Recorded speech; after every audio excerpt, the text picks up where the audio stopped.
So Paul, please just bear with me. Paul, when you did a video called Islam and Homosexuality, you said the following: the concept of a fixed sexual identity constituting the core of our identity is not recognized at all in Islam.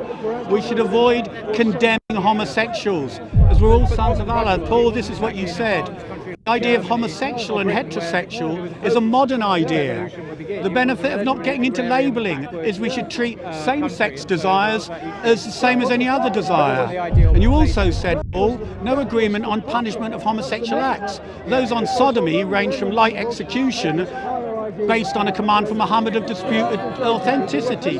But Paul, worse than that, you've got a friend called Sheikh Jonathan Brown, who is another white English convert. And you recommended this video where Sheikh Jonathan Brown said the following. As soon as it opened, he said, Muslim scholars love sexually explicit stuff. Audiences don't. But I'll tell you what, I don't care. You're going to have to get used to it.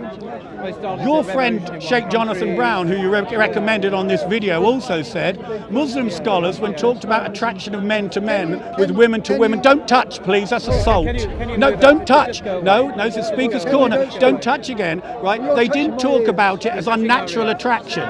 Muslim scholars, when they talked about attraction of men to men, no, you should stop, because you're like the paedophile priest in the Catholic Church, and you're the person who brings the Catholic Church in to distribute. When you recommend men who think that it's normal to be attracted to young boys, don't try and grab my... Did you see? No, Paul, people who are trying to... You're an ex-Catholic who thinks it's acceptable to be a... Yeah, let's go and talk to the police. I'd love to go and talk to the police. Yes, let's go. No, you don't. It's because you are a Catholic, not because you're a Muslim, and you're exactly the epitome of the paedophile priests. You fit the thing. You do. You think it's normal and acceptable to be attracted to young boys, and I've got verbatim the things that you said. So let's go and find a policeman, shall we? Paul, lead me to the cops, and I hope they put handcuffs on you. I hope they take your laptop.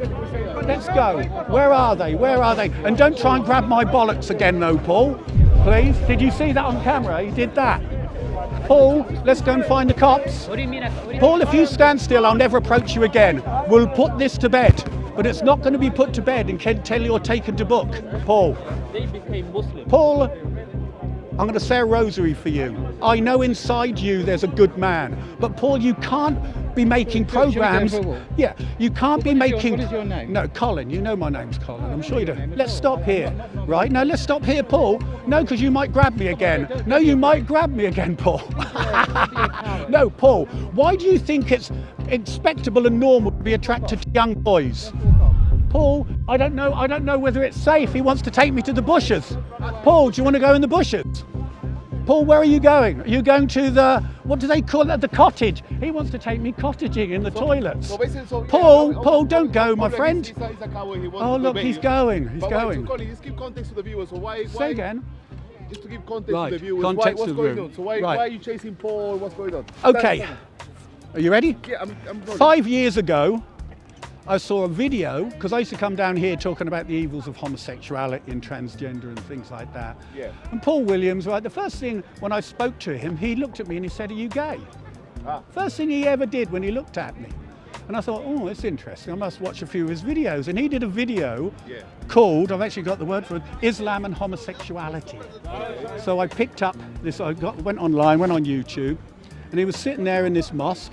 And when he started to talk, I thought, shoosh, I don't know how come these Muslims can even listen to this. So I'll just very briefly go back to the things I was saying to him. When he said the concept of a fixed sexual identity constituting the core of our identity is not recognised in Islam at all. No fixed sexual identity. The concept of a fixed sexual identity constituting the core of one's self-identity is not recognised in Islam at all. And also when he said we should avoid condemning homosexuals. And also the idea of homosexual and heterosexual is a modern idea. But the idea of a homosexual or heterosexual identity is a modern idea.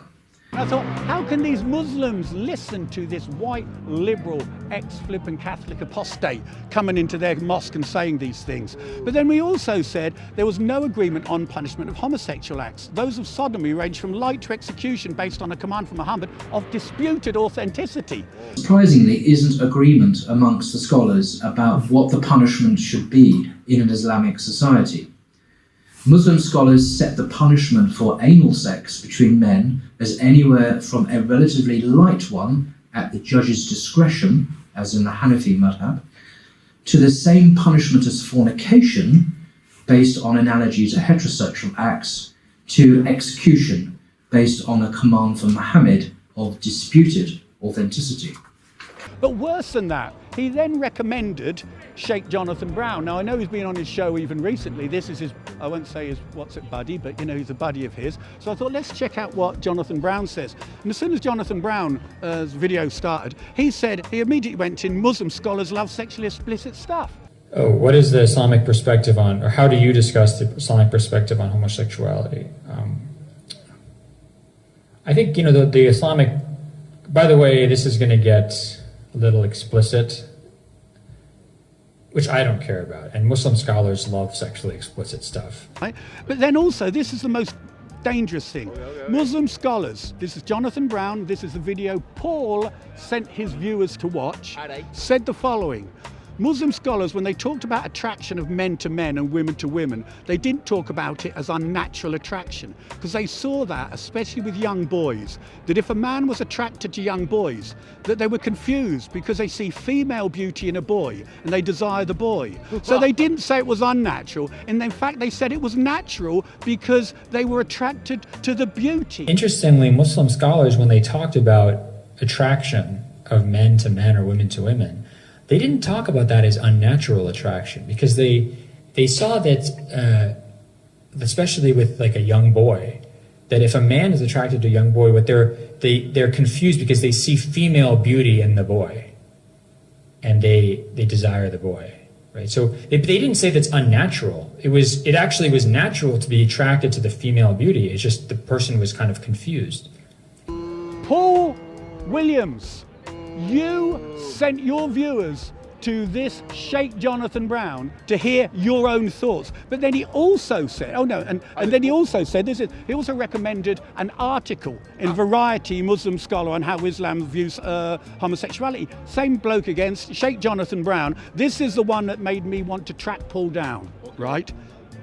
Muslim scholars found it expectable that men should be attracted to young boys. Expectable. Wow. In the article, Variety Muslim Scholar on how Islam views homosexuality. Put all of those things together, and we have a single old ex-Catholic, quite knowledgeable, I think, about the Catholic faith. And this is why I wouldn't be surprised if he'd been to seminary. If he hasn't, it's neither here nor there. But when we have somebody, a Westerner, I mean, I'll leave the Muslims, the Eastern Muslims, they can deal with their own things. But when you have this guy down here at the park, who's always hanging around the fellas. Always. If he's a Catholic, he knows that Catholics should avoid occasions of sin.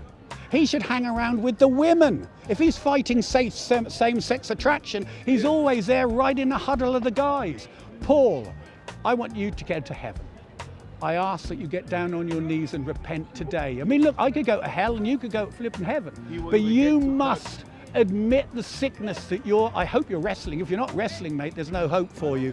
But no. So put all of that information I've given you, this is all verbatim, this is exactly the things that he said or he recommended. And I've been trying to talk to him privately for years. And every time I do, he gives me the arrogant look because he's with his friends. Oh, no. But at last, we're bringing him to book. And I asked the Muslims in the park to reflect on his presence in this park. If you have a member, I won't say he's a member of the Dawah team, because I know there's lots of Muslims who rightly feel uncomfortable when he gets close to them, right? Especially Shamsi. He's always moving in on poor old Shamsi. He's always there in the background. Anyway, I want you to say to Paul, if you said these things, I don't think that you should represent Islam in this park. No way. There's no way he should. I know Paul will still come down the park. Yeah. But any person who says they believe in God, believe in Allah, who claim to be a Muslim, who have recommended a friend who says it's expectable to be attracted to boys. There's no way that guy should be here representing any God. So Paul, I'm not going to go up there. I don't know what cottage you're lurking in, mate. I'm not paying the 20 pence. That's too much, Paul. But any time you want to talk to me, you can say you're telling lies. You can refute every single thing. If there's anything here that isn't the gospel truth of what you said or recommended, I will apologize to you immediately. I won't get on my knees. No, exactly. But anyway, thank you, JC. Colin, let the family know about your channel, what you're doing, who you are. Well, there's no real channel. I have got a testimony. I used to be an alcoholic, drug-using skinhead, robbing people. I was in such a dark place. I was addicted to the worst kinds of pornography. I had no conscience. Bit by bit, my conscience was turned off. And then one night, where I felt like doing the most evil things that were imaginable to anybody. I felt like there was evil all over me. I didn't even know what evil was, but I could feel it. And that night, I just said, God, if you're there, save me, but only save me if there's some good I can do. Now, there wasn't a light didn't just go on, but I now look back in hindsight, that was the first step in Jesus reaching into my sins and starting to pull me out of myself and trying to lure me away from all of those things. So I spent a long time in the wilderness trying to be cleansed of all my sin. I used to go out in the woods reading children's books. Recommend anyone who's lost in sin, go back to the books you read as a small child. They will detox you like you would not flip and believe. Anyway, after a long, long journey, I'm the father of 5 beautiful girls, all homeschooled, all believers. One of my daughters is discerning a vocation, and as a nun, not as a priest. We're not Anglicans here. And and sometimes I come down to Speaker's Corner. Most of the time I want to talk about the transgender thing and the sex education, where I have a lot of common ground with Muslims. But every now and again, I like to talk about my faith, and I like to do it from a historical textual criticism basis as opposed to my philosophical kind of things. So I pray for Paul, pray for everybody. If your kids are at school, whip them out. You can do it in this country. And God bless you, and God bless JC and this channel. Thank you. See you later. Thank you.